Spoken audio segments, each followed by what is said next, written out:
I think we talked about it off air. I think my therapist did a great job of erasing from my memory bank anything '04 related. So Did you go to therapy for that? No. I joke about it. It didn't get that bad. No, it was, it stings though. I mean, you know what?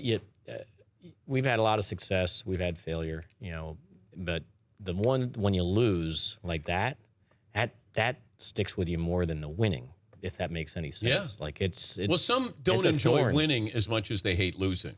Yeah, like the winning is a relief. It's like, wow, thank God, and it was awesome. It's spectacular.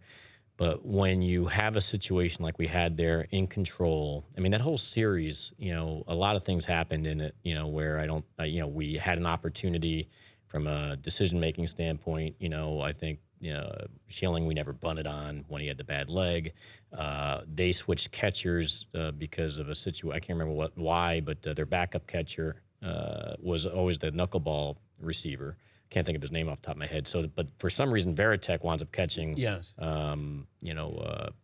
knuckleballer, Wakefield, and that's a pure opportunity because he couldn't do it too well. So we could have, been jackrabbits all over the base pass. We chose not to.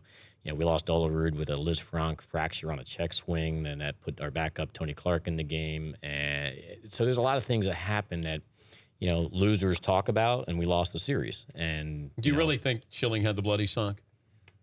Yeah, I mean, there's no reason not to believe it. I mean, he had surgery and all that stuff. I don't know. Satan O'Connor over there still doesn't buy into that. The alleged bloody sock. The alleged bloody sock. No, and it's not around anymore.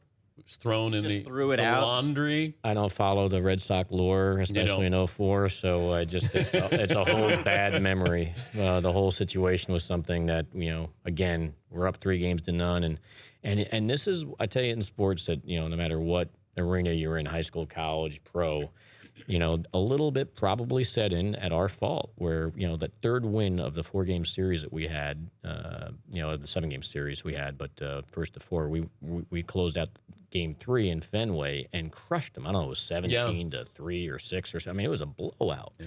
And I think maybe, I know the Red Sox players were congratulating our players in pregame in Game 4, and as they're passing, hey, tell people, hey man, good luck in the World Series. That is true, right? Yes, because I tell people that, and they go, "There is no way." Red Sox fans go, "There's no way." I said, I saw them, and even talked to one of the Yankees who said they just said congratulations. Yeah, they're like, dude, good luck in the postseason, and in the World Series, and this, that, and the other thing. And it turns out they're doing shots before every game as a I guess rallying cry. Whatever it took, it happened. The series started to change, and things. That's why things can change in a dime. Whether it's the last quarter and you're up, and you gotta close things out, and we didn't. Mm-hmm. And for whatever reasons, but that again, lessons learned, I guess. And hopefully, if we're ever in a situation like that again, we will handle it even better than we did.